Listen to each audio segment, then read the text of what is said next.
बचन साध सुख पंथा लहंता बड़ कर्मणे रहंता जन्म मरणे रमण नानक हर कीर्तने पत्र भुरजेण झड़ियं न जड़ियं पेड़ संपता नाम बिहूण बिखमता नानक बहंत जौन बासुरो रैणी भावनी साध संगेण लभंतं बड़ भागणे हर नाम गुण रमण नानके संसार सागर नह व्यापुणे।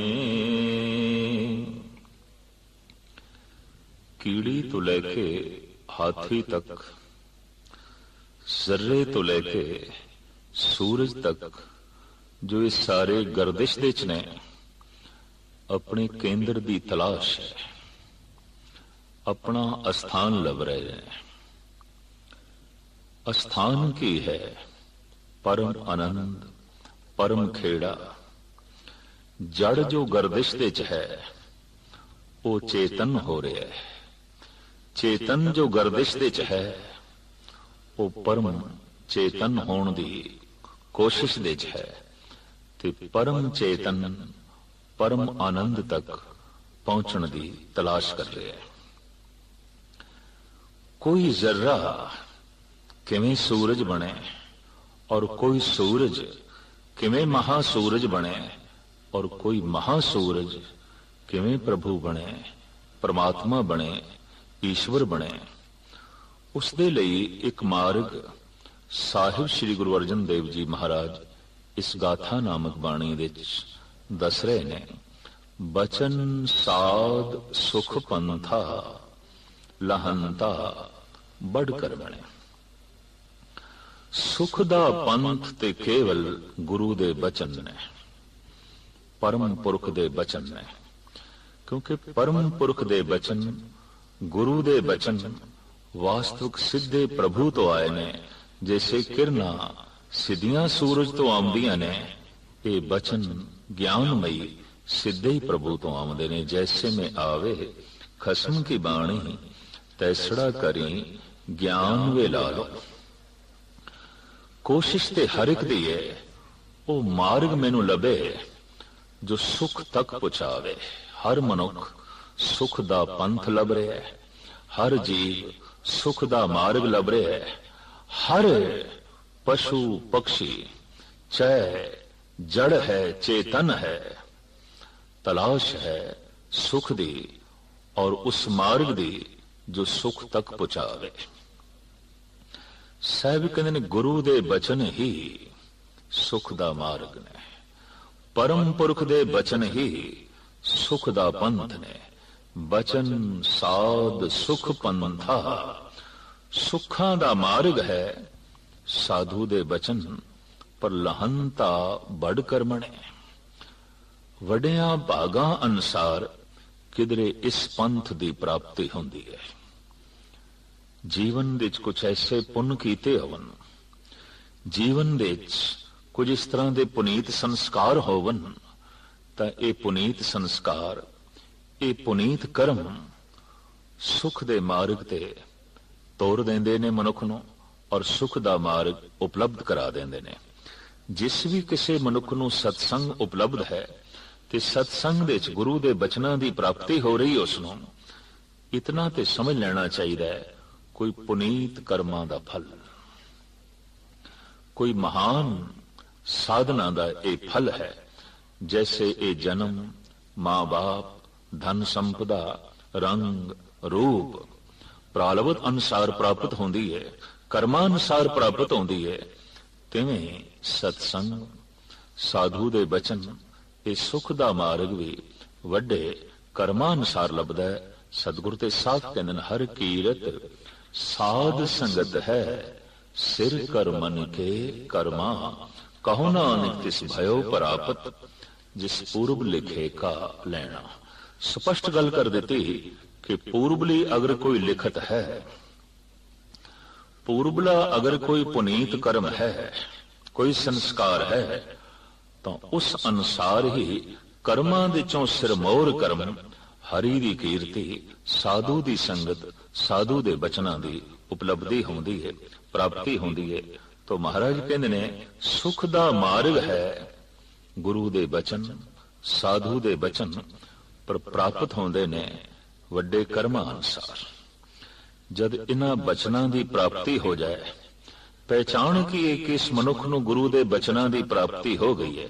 प्राप्ति तो मुराद ये हुण गुरु दे बचनां अनुसार चल रहा है।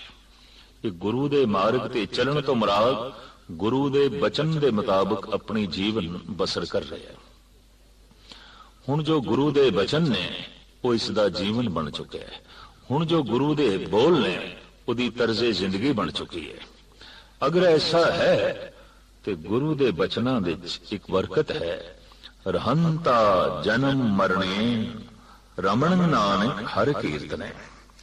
ऐसा मनुख पर हरि कीर्तन करता है और प्रभु दे गुणां दा रमण करन लग पैंदा है, उदी विचार करन लग पैंदा है और कीर्तन कर करके उस विच अपनी सुरत जोड़दा है, लिवलीनता प्राप्त करता है। इसदा सदका यह हुंदा है कि वो जन्म ते मरण तो बच जाता है। जो दुखां दी खाण है, सारे कलेशां दी खाण है, जन्म ते मरण, इस तो उसका जो है बचाव हो जाता है।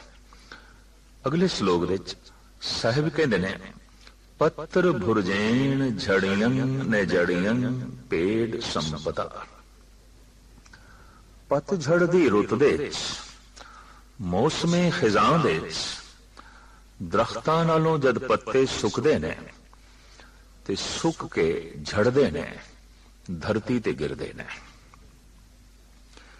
उस रुत नूं खिजां आखदे ने, पतझड़ दी रुत आखदे ने। प्राचीन भाषा विच पत्तर भुरजेण, रुत आई है पत्तर भुरजेण। तो साहिब कहंदे ने पत्तर भुरजेण झड़ियन ने जड़ियन पेड़ संपदा। पतझड़ दी रुत विच पत्ते सुख के जद पेड़ नालों झड़ जाते ने, थले गिरदे ने, मुड़ के उस दरख्त नाल नहीं जुड़ते, मुड़ के उस पेड़ नाल नहीं जुड़ते। ये तो एक दृष्टांत है, प्रमाण है, उदाहरण है। किस प्रथाई दिता गया है? तो महाराज कहने नाम बिहूण बिखुमता, नानक बहंत जौन बासरो रहणी। इसी तरीके नाल जो नाम दी टहनी तो, नाम दे वृक्ष तो जो है टुटदा है, तो वासना दी पवन उसनू बहुत सारी जूना दे धकेल देंदी है। जैसे गिरिया होया पत्ता, सुक्का पत्ता, पवन उसनू थां थां ते लई फिरदी, कदी किधरे कदी किधरे।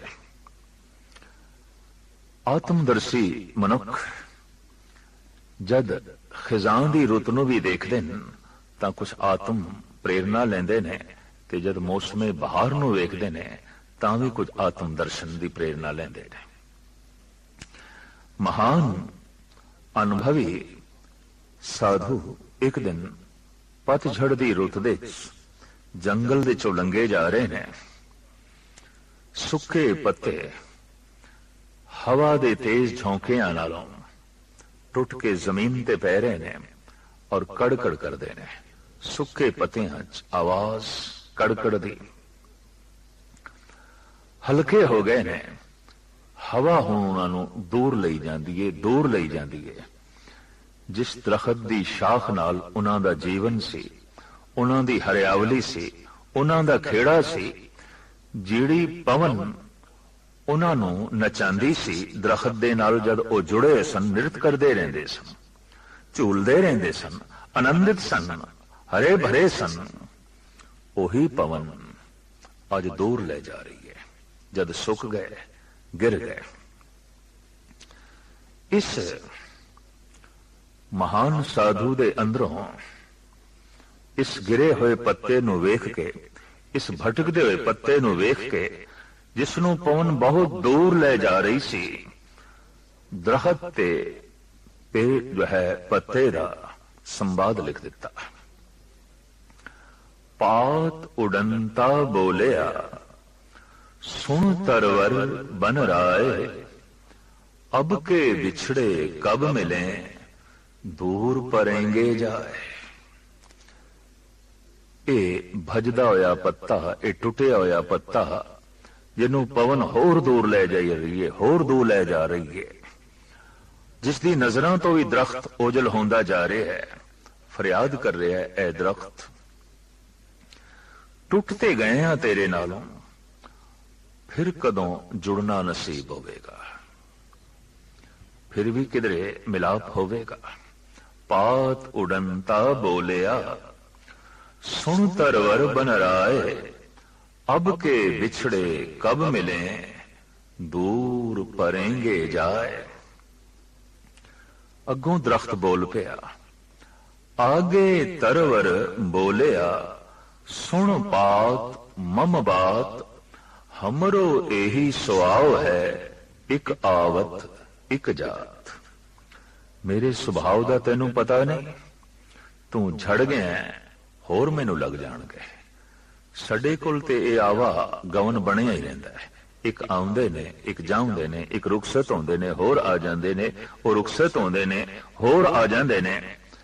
ਦਰਅਸਲ ਸੰਸਾਰ ਦਾ ਇਹੀ ਸੁਭਾਅ ਹੈ। ਇਧਰ ਅਰਥੀ ਚੁੱਕ ਕੇ ਲੈ ਜਾ ਰਹੇ ਹਾਂ ਸ਼ਮਸ਼ਾਨ ਘਾਟ ਦੀ ਤਰਫ, ਇਧਰ ਕਿਧਰੇ ਜਨਮ ਹੋ ਰਿਹਾ ਹੈ। ਖੁਸ਼ੀਆਂ ਦੇ ਸ਼ਾਦੀਆਨੇ ਪੇ ਵੱਜਦੇ ਨੇ, ਮੁੰਡੇ ਦਾ ਜਨਮ ਹੋ ਰਿਹਾ ਹੈ, ਇਧਰ ਬੁੱਢੇ ਦੀ ਅਰਥੀ ਨਿਕਲੀ ਹੋਈ ਹੈ। ਇਧਰ ਜਨਮ ਇਧਰ ਮਰਨ। ਸੰਸਾਰ ਇੱਕ ਬ੍ਰਿਕਸ਼ ਦੀ ਤਰ੍ਹਾਂ ਹੈ ਔਰ ਮਨੁੱਖ ਇਹ ਜੀਵ ਪੱਤਿਆਂ ਦੀ ਤਰ੍ਹਾਂ ਨੇ। ਪੱਤੇ ਛੋਟੇ ਹੁੰਦੇ ਨੇ, ਵੱਡੇ ਹੁੰਦੇ ਨੇ, ਮੌਸਮੇ ਖਜ਼ਾਂ ਵਿੱਚ ਕੁਮਲਾਉਂਦੇ ਨੇ, ਝੜਦੇ ਨੇ, ਦਰਖਤ ਨੂੰ ਹੋਰ ਲੱਗ ਜਾਂਦੇ ਨੇ। ਅਨੰਤ ਕਾਲ ਤੋਂ ਸੰਸਾਰ ਰੂਪੀ ਦਰਖਤ ਦਾ ਇਹ ਸੁਭਾਅ ਰਿਹਾ ਹੈ, ਝੜਨਾ ਤੇ ਹੋਰ ਪੱਤਿਆਂ ਦਾ ਲੱਗ ਜਾਣਾ, ਝੜਨਾ ਤੇ ਹੋਰ ਪੱਤਿਆਂ ਦਾ ਲੱਗ ਜਾਣਾ, ਮਰਨਾ ਤੇ ਫਿਰ ਜਨਮ ਹੋ ਜਾਣਾ, ਮਰਨਾ ਤੇ ਫਿਰ ਜਨਮ ਹੋ ਜਾਣਾ। ਇਸ ਤਰੀਕੇ ਨਾਲ ਇਹ ਸੰਸਾਰ ਦਾ ਦਰਖਤ ਆਪਣੀ ਸ਼ਾਨੋ ਸ਼ੌਕਤ ਦੇ ਨਾਲ ਅਨੰਤ ਕਾਲ ਤੋਂ ਜੋ ਹੈ ਖੜਾ ਹੈ। ਸਾਹਿਬ ਗੁਰੂ ਅਰਜਨ ਦੇਵ ਜੀ ਮਹਾਰਾਜ ਇਸੇ ਉਦਾਹਰਣ ਨੂੰ ਜ਼ਰਾ ਹੋਰ ਅਧਿਆਤਮਕ ਦੀ ਰਸ ਦੀ ਗੂੜੀ ਚਾਸ਼ਨੀ ਦੇ ਵਿੱਚ ਲਿਪੇਟ ਕੇ ਜਗਤ ਦੇ ਸਾਹਮਣੇ ਰੱਖਦੇ ਨੇ। ਪੱਤਰ ਭੁਰਜੇਣ ਝੜੀਆਂ ਨੇ ਜੜੀਆਂ ਪੇੜ ਸੰਪਤਾ। ਮੌਸਮੇ ਖਿਜ਼ਾਂ ਦੇ ਜਦ ਪੱਤੇ ਸੁੱਕ ਗਏ, ਦਰਖਤ ਨਾਲੋਂ ਝੜਦੇ ਨੇ, ਮੁੜ ਕੇ ਨਹੀਂ ਜੁੜਦੇ। ਨਾਮ ਬਿਹੂਨ ਬਿਖਮਤਾ ਨਾਨਕ, ਬਹੰਤ ਜੌਨ ਬਾਸਰੋ ਰਹਿਣੀ। ਇਸੇ ਤਰ੍ਹਾਂ ਸਤਸੰਗ ਦੇ ਚੋਂ ਜੋ ਨਾਮ ਦੀ ਟਹਿਣੀ ਨਾਲੋਂ ਟੁੱਟਦੇ ਨੇ, ਵਾਸ਼ਨਾ ਦੀ ਪਵਨ ਬੜਾ ਦੂਰ ਲੈ ਜਾਂਦੀ ਹੈ, ਬਹੁਤ ਦੂਰ ਲੈ ਜਾਂਦੀ ਹੈ ਔਰ ਅਨੰਤ ਜਨਮਾਂ ਵਿੱਚ ਉਹਨਾਂ ਨੂੰ ਜੋ ਹੈ ਭਟਕਾਉਂਦੀ ਹੈ। ਇੱਥੇ ਸਤਿਗੁਰੂ ਇਹ ਕਹਿੰਦੇ ਨੇ, ਜਿਵੇਂ ਪੱਤੇ ਦੀ ਹਰਿਆਵਲੀ ਉਦੋਂ ਤੱਕ ਹੈ ਜਦੋਂ ਟਹਿਣੀ ਨਾਲ ਜੁੜਿਆ ਹੋਇਆ ਹੈ ਔਰ ਟਹਿਣੀ ਤੋਂ ਉਸ ਨੂੰ ਰਸ ਜਲ ਪ੍ਰਾਪਤ ਹੋ ਰਿਹਾ ਹੈ, ਹਵਾ ਵੀ ਉਸ ਨੂੰ ਖੇੜਾ ਦੇ ਰਹੀ ਹੈ, ਉਹ ਨਿਰਤ ਕਰ ਰਿਹਾ ਹੈ। ਪਰ ਜੈਸੇ ਸ਼ਾਖ ਨਾਲੋਂ ਟੁੱਟਦਾ ਹੈ, ਹਵਾ ਹੁਣ ਇਸ ਨੂੰ ਬੇਜ਼ਾਰ ਕਰਦੀ ਹੈ, ਦਰਖਤ ਤੋਂ ਦੂਰ ਲੈ ਜਾਂਦੀ ਹੈ। ਇਸੇ ਤਰੀਕੇ ਨਾਲ ਪਰਬਲ ਵਾਸ਼ਨਾ ਕਰਕੇ, ਪਰਬਲ ਲੋਭ ਕਰਕੇ, ਪਰਬਲ ਕਾਮਨਾਵਾਂ ਕਰਕੇ ਜਦ ਕੋਈ ਮਨੁੱਖ ਸਤਸੰਗ ਤੋਂ ਟੁੱਟਦਾ ਹੈ, ਨਾਮ ਤੋਂ ਟੁੱਟਦਾ ਹੈ, ਸਤਸੰਗ ਬ੍ਰਿਕਸ਼ ਦੀ ਤਰ੍ਹਾਂ ਹੈ ਔਰ ਜੋ ਜਪ ਹੈ ਉਹ ਟਹਿਣੀ ਹੈ। ਜੈਸੇ ਜਪ ਦੀ ਟਹਿਣੀ ਤੋਂ, ਸਤਸੰਗ ਦੇ ਬ੍ਰਿਕਸ਼ ਤੋਂ ਮਨੁੱਖ ਟੁੱਟਦਾ ਹੈ, ਟੁੱਟਦਾ ਵਾਸ਼ਨਾ ਕਰਕੇ ਹੀ ਹੈ ਔਰ ਸੁੱਕਦਾ ਹੈ ਲੋਭ ਕਰਕੇ, ਕ੍ਰੋਧ ਕਰਕੇ। ਲੋਭ ਤੇ ਕ੍ਰੋਧ ਦਰਅਸਲ ਇਹ ਜੀਵ ਲਈ ਮੌਸਮੇ ਖਿਜ਼ਾਂ ਹੈ, ਅੰਤਰੀਵ ਦੁਨੀਆ ਦਾ ਮੌਸਮੇ ਖਿਜ਼ਾਂ ਹੈ, ਪਤਝੜ ਦੀ ਰੁੱਤ ਹੈ, ਜਿਹਦੇ ਚ ਜੀਵਨ ਵਿੱਚ ਸੋਕਾ ਆ ਜਾਂਦਾ ਹੈ, ਰਸ ਨਹੀਂ ਰਹਿ ਜਾਂਦਾ, ਹਰਿਆਵਲੀ ਨਹੀਂ ਰਹਿ ਜਾਂਦੀ, ਸੁੱਕ ਜਾਂਦਾ ਹੈ।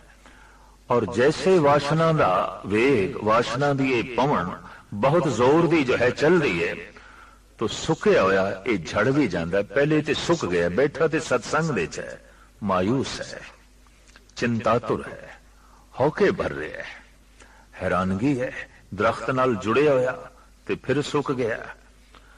दरअसल रस नहीं मिल रहा इसनू दरख्त तो, तद ही सुक गया। सत्संग दे च बैठा होया भी कोई बाणी नालों शब्द नालों अपना संबंध तोड़ सकता है। तो बैठा ते सत्संग दे च है, जुड़िया ते दरख्त नाल है, पर अंदरों संबंध टुटा होने करके सुक गया। जे सुक गया तो फिर एक दूसरा भी खतरा है, ये झड़ भी सकता है। किसी दिन ऐसा वासना दा झक्खड़ झुलदा है, ये टुट जाता है। हुण सत्संग विच बैठा भी कोई नहीं, हुण आउणा भी नसीब नहीं होया। हुण वासना दी पवन इतना दूर ले जाती है, इतना दूर ले जाती है, तरह तरह के जन्म ते मरण के चक्कर दे जो है पा देंदी है। तो साहिबा ने ये बड़ा सुंदर एक उदाहरण दिता है। पत्तर भुरजेड़ झड़ियं न जड़ियं पेड़ संपता नाम बिहूण बिखुमता नानक बहंत जौन बासरो रहणी। ये पत्ता सुके ना, झड़े ना, सदैव हरियावली बनी रहे और पवन इसनू खेड़ा देंदी रहे, इहदा निरत बनिया रहे, इसदा नाच बनिया रहे। तो इस दे लई कोई साधना, कोई उपाय, कोई युक्ति। तो साहिब कहते हाँ युक्ति है। भावनी साध संगेन लभंतं बड़ भागणे हर नाम गुण रमण नानक संसार सागर नहीं व्यापणे। जे किधरे संगत विच बैठते हैं, भावना विच वाधा आ जाए, पुरजोर विश्वास बज जाए। दरअसल मनुख दा डोलना वास्तविक डोलना है कि विश्वास दा डोलना, श्रद्धा दा डोलना।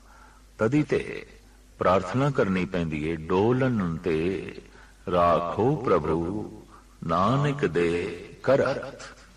हे प्रभु तू अपना मेहर दा हाथ रख के डोलन तो बचा ले। डोलदा की है साडा भरोसा, डोलदा की है साडी श्रद्धा। कदी वध जांदी है, कदी घट जांदी है। भरोसा कदी वध जांदा है, कदी घट जांदा है। मन इच्छत कम हो गया है तो भरोसा वध जांदा है। मनोकामना दी पूर्ति नहीं हुई तो भरोसा कमजोर होने लग पैंदा है। चाहत नूं फल लगे है तो श्रद्धा वध जांदी है, पर चाहत पूरी नहीं हुई तो श्रद्धा डोलन लग पैंदी है, कमजोर होंदी है। और जैसे जैसे श्रद्धा कमजोर होंदी है, अंदरों जीव चेतना सुकदी है। और जद सुकी है तो फिर डर रहिंदा है झड़न दा। साहिब कहंदे ने ये सुके ना, ये झड़े ना, सदैवी खेड़ा बनिया रवे, सदैवी हरियावली बनी रवे। उहदे लई लाजमी है कि इहदे अंदर श्रद्धा बनी रहे, इसके अंदर भरोसा बनिया रहे, इहदा विश्वास डोले ना, इसदे भरोसे नूं सट ना लगे। तो फिर की करे? भावनी साध संगेन लभंतं बड़ भागणे। अगर खुशकिस्मती ऐसी होवे कि साध संगत लभ पवे ते साध संगत विच प्रभु दा भरोसा भी लभ पवे, श्रद्धा भी लभ पवे, ते उत्थे मनुख हरि नाम दे गुणां दा उचारण भी करन लग पवे। ते सिर्फ उचारण ही नहीं, उन्हां दी विचार भी करन लग पवे। तां फिर साहिब कहंदे ने नानक संसार सागर नह व्यापणे। ये जो संसार महासागर है, ਇਹਦੀਆਂ लहरां उसनों नहीं व्यापणगियां। ये संसार सागर उसनों डोबेगा नहीं और ये सहजे पार हो जाएगा। साहिब गुरु अर्जन देव जी महाराज ने लड़ीवार इन्हां बचनां दे साफ कह दिता है कि साधु दा बचन सुख दा मार्ग है, और उस बचन दे ते श्रद्धा दा लभ जाना, भरोसा दा लभ जाना बहुत वड्डे भागां दी निशानी ते बहुत वड्डी प्राप्ति। और उस भरोसे दा सदका संसार सागर तो पार हो जाना, ये लक्ष्य की प्राप्ति हो गई, इते जीवन का लक्ष्य प्राप्त हो गया। तो मूल गल इत्थे आ गई भावना की। जिथे भावना प्रगाढ़ हो जाए, भरोसा प्रगाढ़ हो जाए, भावना प्रगट हो जाए, अंकित हो जाए, उसे नूं ते आख्या जांदा है ये भगत है। ते श्री रविदास जी महाराज ते कहंदे ने साध संगत बिन भाव नहीं उपजे, भाव बिन भगत ना होए तेरी।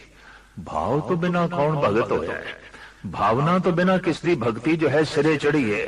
मूल गल ते भावना दी है, ते भावना दे अंकित होण तो ही इसने जो है भगत बनना है। ते भावना दी प्राप्ति साध संगत दे चों और पूर्वले पुण्य प्रताप, जैसे जैसे साध संगत दे च प्रभु दा भरोसा वधे, तो प्रभु दा भरोसा वधना ही साध संग दा लाभ है। और भरोसे दा कमजोर हो जाना, श्रद्धा दा कमजोर हो जाना, भावनावां दा छीण होना, यही अध्यात्मक नुकसान है। जैसे असी धन दा नफा ते नुकसान वेख लेंदे हां, दिखाई देंदा है, अध्यात्मक लाभ भी यही है। अगर श्रद्धा वध रही है, भरोसा वध रहा है, तो ये अध्यात्मक उन्नति की तरफ, लाभ की तरफ जा रहा है। पर भरोसा छीण हो रहा है, भावना छीण हो रही है, श्रद्धा घटती जा रही है, तो इते तोटे की तरफ जा रहा है, इते घाटे की तरफ जा रहा है। इस वास्ते साहिब कहते ने जैसे बारला धन ये भी पुण्य प्रताप अनुसार प्राप्त होता है। गुरु अर्जन देव जी महाराज जैसे कहते ने कि दानं परा पूर्वेण भुजंते महीपते। जैसे पूर्वला कीता होया दान ही बड़े बड़े धनवान धन नूं प्राप्त करते हैं और सुख भोगते हैं बड़े बड़े महीपत। इस तरह पूर्वले पुण्य प्रताप, ज्ञान साधना, जप साधना द्वारा ही भावना की प्राप्ति होती है। और वो जिहड़ी भावना है मन नूं एकाग्र कर देंदी है और संसार सागर तो पार कर देंदी है। जद संसार अपनी तरफ खिंचे, पदार्थ अपनी तरफ खिंचन, तो श्रद्धा कमजोर होती है। जद परमात्मा अपनी कशिश पावे, ते जद जीव परमात्मा की तरफ जावे, तो श्रद्धा वधदी है। संसार दा अपना खिंचाव है, निरंकार दी अपनी कशिश है। इंज कह लो जिवें मनुख ऐसा बैबल खड़ा होवे कि इनू दोनों पासे खिंचिया जाए, तो उसकी की हालत होती है। किसी हद तक जन्मां जन्मांतरां तो मनुख की यही हालत है। परमात्मा अपनी तरफ खिंचदा है, पदार्थ अपनी तरफ खिंचते हैं, संसार अपनी तरफ खिंचता है, निरंकार अपनी तरफ खिंचता है। यह गल वखरी है कि संसार नूं गुरु नानक देव जी महाराज कहते ने ये निरंकार की छाया तो इलावा होर कुछ नहीं है। महामाई ताकी है छाया, पर जितना कोई वड्डा आप होवे, कुदरती गल उसकी छाया भी उतनी वड्डी आउंदी है। जेवड़ आप तेवड़ तेरी दात, तो परमात्मा बहुत वड्डा है, बहुत वड्डा है, उसकी छाया भी बहुत वड्डी है, बहुत वड्डी है। जिथे परमात्मा रूपी वृक्ष के कोल तरह तरह के आत्मक आनंद के फल ने और फुल ने, उत्थे उसके कुल पदार्थों की छाया भी है। ये संसार जिस दे पदार्थ ही पदार्थ ने, ये परमात्मा रूपी वृक्ष की छाया है। तो परमात्मा का अपना प्रभाव है, छाया का अपना प्रभाव है। लेकिन एक गल स्पष्ट है, छाया तो जमीन ते भी मिल सकती है, उपर उठण की लोड़ ही नहीं है, उच्चा उड्डण की लोड़ ही नहीं है, कोई सुरत नूं उच्चा करन की लोड़ नहीं, छाया जमीन ते भी मिल सकती है। इस वास्ते धनवान बनन लई लाजमी नहीं कि कोई गुणवान होवे, धनवान बनन लई लाजमी नहीं कि कोई सत्संगी होवे, धनवान बनन लई लाजमी नहीं कि वो जप तप करे। छाया ते जमीन ते भी मिल जाती है। दुराचारी कोल भी धन हो सकता है, पापी कोल भी धन हो सकता है। जैसे कि प्रसिद्ध महात्मा तुलसी जी दा बोल, संत समागम हर के था, तुलसी दुर्लभ दोए, सुत धारा धन लक्ष्मी पापी ग्रह भी होए। इति पापियां कोल भी असी देखते हैं, उन्होंने औलाद भी है, उन्हां कोल धन संपदा भी है, उन्हां दे कोल महल माड़ियां भी ने। दरअसल छाया ते कीड़े मकोड़ियां नूं भी प्राप्त हो जाती है। जो जमीन ते रेंगदे पए ने दरखत दी छाया ते वह भी मान लैणगे कि ठीक है कि छाया दा भी अपना एक रस है। धुप दे चों तपिया होया मनुख होवे ते छाया दे च आ गया है तो उन्हें सुकून मिलता है, शांति मिलती है। भुख दा सताया होया मनुख चंगा भोजन मिल गया। नगनता ता बेजार होया मनुख सोने कपड़े पहनने नूं मिल गए ने। सिर्फ आसमान ही जिसदी छत सी उसनूं सोने महल मिल गए ने। चंद कोड़ियां भी जेब दे च नहीं सन, अज लखां ते करोड़ां दा मालिक है। तो कुछ ना कुछ इस धुप दे तपे हुए मनुख नूं छाया दे च विश्राम ते मिलेगा, सुख ते मिलेगा। बस छाया दा इतना ही सुख है, इस तो ज्यादा जो है नहीं। लेकिन दरखत दे कोल बड़े सोहने फुल भी ने, दरखत दे कोल बहुत सुंदर फल भी ने। छाया दे ते सिर्फ विश्राम ही हो सकता है, लेकिन भुख दी पूर्ति ते तां होवेगी कि फल मूंह दे च पवे ते फल दा स्वाद माणे ते फल दे नाल रजे। तो फल है परमात्मा दा नाम। इस जमीन ते नहीं मिलता, इत्थे ते उडारी लानी पेगी, उपर उठना पेगा, इत्थे शाख ते पहुंचना पेगा, इत्थे उच्चे हथ करने पैणगे, इत्थे पैर उच्चे करने पैणगे, इत्थे अपने आप नूं बुलंद करना पेगा। तां जाके किधरे उस शाख ते हथ पहुंचेगा जिसनूं सोहणे सोहणे फुल लगे हुए ने, फल लगे हुए ने। तो साहिब श्री गुरु अर्जन देव जी महाराज इत्थे फरमान करते ने, उस फल दे उत्ते, उस फुल दे उत्ते इस यकीन दा बज जाना कि उस फल वर्गा होर कोई फल नहीं, ऐसी मिठास होर किसे फल दे च नहीं है। बहुत वड्डे भागां दी निशानी है, नहीं तो बहुत सारी दुनिया छाया दे च संतुष्ट है। दरखत दी छाया प्राप्त हो गई, बस यही सब कुछ है। इत्थे जो है विश्राम करते हैं। जिंदगी दा लक्ष्य दरखत दी छाया मन लई, क्योंकि छाया लई अपने आप नूं उच्चा उठाण दी लोड़ नहीं। तो इस जहमत तो भी अगले बचण दी कोशिश करते हैं, जबकि जहमत नहीं रहमत है, बख्शिश है, कृपा है। अगर कोई उच्चा उठण दी जो है कोशिश करे तो साहिब कहते भावनी साध संगेण लभंतं बड़ भागणे हर नाम गुण रमणंग नानक संसार सागन न व्यापणे। साध संगत दे च हरि नाम दे उत्ते जिसदी श्रद्धा बज गई है, भावना बज गई है ते हरि दे गुणां दा ओ रमण करन लग पिया, फिर संसार दे दुख उसनूं नहीं व्यापदे, फिर संसार उसते हावी नहीं होंदा, फिर छाया उसनूं रोकदी नहीं कि हुण तू फल तक नहीं जानदा, फल तक नहीं जावेगा, फल नूं अपने हथ नहीं पसारेगा, बल्कि वह छाया नूं कह देंदा है तेरे थल्ले मैं विश्राम कर लिया, आराम कर लिया है, पर मेरी जिंदगी दा लक्ष्य वो फल है, मैं उसनूं प्राप्त करना है।